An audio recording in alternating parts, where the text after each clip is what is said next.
नहमदुहु व नसल्ली व नसल्लिमु अला रसूलिहिन नबिय्यिल अमीनिल मकीनिल हनीनिर रऊफ़िर रहीम। औज़ु बिल्लाहि मिनश शैतानिर रजीम। बिस्मिल्लाहिर रहमानिर रहीम।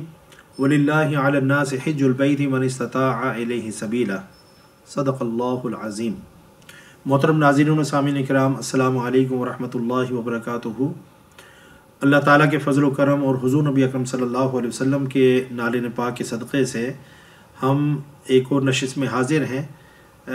पिछली नशिस्त में हमने मनासिक के हवाले से गुफ्तगू की थी, मनासिक के हज के हवाले से, और उसकी हमने एक तमहीदी गुफ्तगू की थी कि मनासिक का माना क्या है। जब मनासिक का लफ्ज़ जो है, लफ्ज़ मनासिक हज के साथ जुड़ जाए तो उसका क्या माना होता है, उसका लुग़वी माना क्या है, उसका इस्तिलाही माना क्या है। इस हवाले से हमने एक मुख्तसर वीडियो बनाई थी और वो आप जो है ज़रूर इससे पहले देखें ताकि मनासिक का जो कॉन्सेप्ट है वो क्लियर हो जाए। अभी हमने आज की इस गुफ्तगू में हज के ऊपर थोड़ी सी गुफ्तगू करनी है कि हज का लुग़वी माना क्या है, उसका इस्तिलाही माना क्या है, हज की शराइत क्या हैं और उसके फ़राइज़ क्या हैं। ये सारी चीज़ें आज की इस नशिस्त में जो है हम डिस्कस करेंगे और इस हवाले से हम कुछ अपनी ये वीडियोस बनाएंगे ताकि एक पूरा ये पैकेज बन जाए।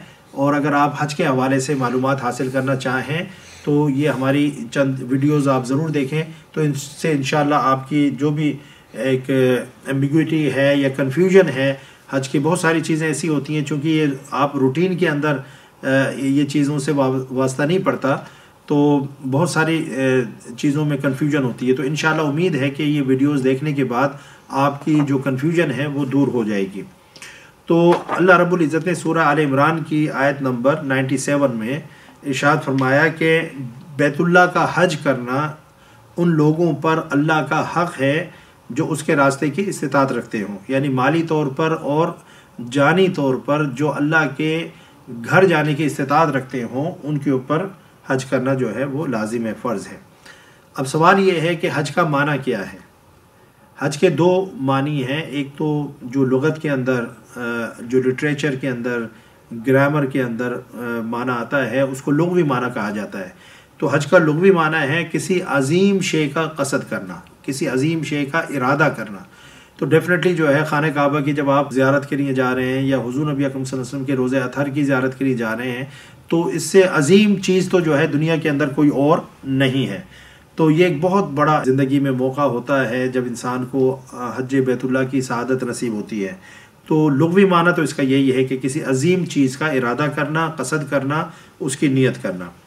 और शरई माना इसका क्या है? शरई माना इसका ये है कि 9 ज़िलहिज्जा को ज़वाले आफ्ताब से लेकर 10 ज़िलहिज्जा की फ़जर तक हज की नीयत से एहराम बांधे हुए अराफ़ात के अंदर वक़ूफ़ करना। क्योंकि जो वक़ूफ़ अरफ़ा है यानी कि एक लम्हे को भी अगर आपका पाँव जो है मैदान अरफ़ात के अंदर लग गया और आप बग़ैर इरादे के भी अगर मैदान अरफ़ात से गुज़र गए तो आपका हज का जो रुकन आज़म है, जो फ़र्ज़ है, वो अदा हो गया।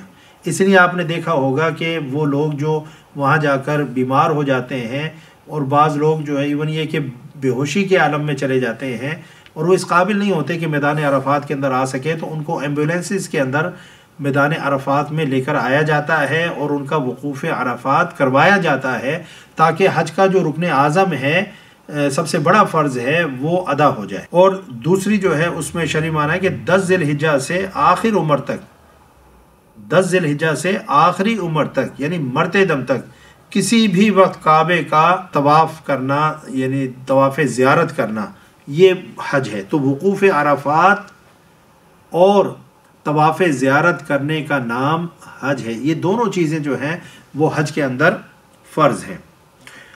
तो ये तो हज की लुग़वी और इस्तिलाही और शरई तारीफ़ हो गई। अब हम इस बात का जायज़ा लेते हैं कि हज की शराइत क्या है। जिस तरह नमाज की शर्त जो है वज़ू है, तो अगर वज़ू नहीं होगा तो नमाज भी नहीं होगी। आप बिल्कुल जो है नमाज उसी तरीक़े से जिस तरह आप पढ़ते हैं आप नमाज पढ़ें, लेकिन वज़ू ना हो तो आपकी नमाज नहीं होगी, क्योंकि नमाज के लिए जो है तहारत और वज़ू जो है वो शर्त है। तो इसी तरीक़े से हज की अदायगी के लिए और उसके वजूब اور فرضیت کے ساقط ہونے کے لیے یہ شرائط پائی جائیں تب کہیں جا کر وہ حج جو ہے وہ لازم ہوتا ہے۔ اب وہ شرائط کیا ہیں؟ حج کی شرائط، پہلی شرط تو یہ ہے کہ مسلمان ہو۔ جو غیر مسلم ہے، کافر ہے، اس کے اوپر تو حج فرض نہیں ہے، تو مسلمان ہونا یہ شرط ہے، کیونکہ وہ جو ایریا ہے جس کو حرم ہم بولتے ہیں اس کے اندر وہ آیت لکھی ہوئی ہے کہ کوئی جو ہے مشرک کافر جو ہے اس حدود کے اندر داخل نہیں ہو سکتا، تو کسی کافر کو، مشرک کو اب حدود حرم کے اندر داخل ہونے کی اجازت نہیں ہے۔ تو حج کی جو پہلی شرط یہ ہے کہ مسلمان ہو۔ دوسری شرط یہ ہے کہ وہ آزاد ہو، تو غلام کے اوپر حج جو ہے وہ لازم نہیں ہے، الا یہ کہ اس کی جو ہے مالک کی اجازت ہو۔ تیسرا یہ ہے کہ وہ مکلف ہو، یعنی کہ حج کی جو ہے وہ کیونکہ قرآن میں اللہ نے فرمایا لا یکلف اللہ نفسا الا وسعہا، تو حج کا جو ہے وہ مکلف بھی ہو۔ چوتھی شرط یہ ہے کہ وہ صحیح البدن ہو، یعنی اس کا جسم جو ہے صحت مند ہو، تندرست ہو، وہ مریض نہ ہو، ایسا نہ ہو کہ جو حج پر جانے کے لیے کی طاقت نہ رکھتا ہو بیماری کی وجہ سے۔ پھر بصیر ہو، یعنی دیکھنے والا ہو، تو اندھے کے اوپر جو نابینا ہو، بلائنڈ ہو، اس کے وہ بھی شرط جو ہے یہ بھی ایک شرط ہے حج کی۔ پھر یہ کہ خرچ کرنے کے لیے مال ہو، یعنی کہ اتنا مال ہو کہ جس سے وہ اپنے بندوبست کر سکے، ٹکٹ لے سکے، سواری کا اس میں جو ہے انتظام ہو سکے، سارے راستے کا خرچہ ہو، وہاں پر جائے، وہاں پر ٹھہرنے کا اس کے پاس خرچہ ہو، واپس آنے کا خرچہ ہو، یہ نہ ہو کہ گھر سے نکل گیا اور راستے میں جو ہے وہ مانگتا پھرے۔ اسی طریقے سے جو لوگ اس کے پیچھے ڈیپینڈنٹ ہیں ان کے لیے اتنا مال و اسباب چھوڑ کر جائے کہ اس کے پیچھے ان کو کوئی تکلیف نہ ہو اور ان کی زندگی آرام کے ساتھ، سکون کے ساتھ گزر سکے۔ اس میں پھر سواری اور اس کا خرچہ بھی جو ہے وہ سارا شامل ہو جاتا ہے۔ اسی طریقے سے جو ہے حج کی ایک شرط ہے کہ راستہ مامون ہو، پرامن ہو، پیسفل ہو، راستے کے اندر کوئی جہاں آپ جا رہے ہیں تو کوئی جنگ نہ ہو، یا کوئی ڈاکو، راہزن، لٹیرے، ایسے لوگوں کا جو ہے خطرہ نہ ہو کہ ہم جس راستے سے گزریں گے تو وہاں پر ڈاکوؤں سے واسطہ پڑ جائے گا۔ تو جو راستہ ہے وہ پرامن ہونا چاہیے۔ پھر اسی طریقے سے اگر کوئی بہن ہماری حج پر جا رہی ہے، عورت جا رہی ہے، تو اس کے لیے اس کے ساتھ اس کا خاوند یا عاقل بالغ جو ہے محرم اس کے ساتھ ہو۔ تو یہ بنیادی طور پر جو ہے حج کی شرائط ہیں۔ ان شرائط کا پورا ہونا ضروری ہے۔ اگر یہ شرائط نہیں پائی جائیں گی تو حج جو ہے وہ واجب نہیں ہوگا۔ اب دیکھنا یہ ہے کہ حج کے جو فرائض ہیں وہ کیا ہیں، کیونکہ ہر چیز کے اندر فرائض بھی ہیں، واجبات بھی ہیں، سنتیں بھی ہیں، مستحبات بھی ہیں، ممنوعات بھی ہیں۔ ان ساری چیزوں کا جاننا جو ہے وہ بہت ضروری ہے، کیونکہ اگر ان چیزوں کو ہم نہیں سمجھیں گے، نہیں جانیں گے تو ہمارا حج جو ہے وہ صحیح طریقے سے نہیں ہوگا۔ عموماً دیکھنے میں یہ آیا ہے کہ لوگ حج کی تیاری کیے بغیر حج پر چلے جاتے ہیں اور وہاں پر جا کر لوگوں کو بہت سارے مسئلے مسائل کا سامنا کرنا پڑتا ہے، اور وہ صحیح طریقے سے جو مناسک حج ہیں ان کو ادا نہیں کر پاتے، اس طریقے سے ان کے حج میں کمی رہ جاتی ہے۔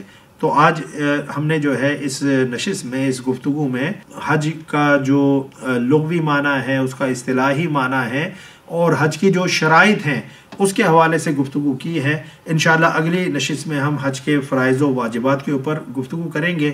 اللہ تعالی ہم سب کا حامی و ناصر ہو۔ وما علیہ الا البلاغ۔ السلام علیکم ورحمۃ اللہ وبرکاتہ۔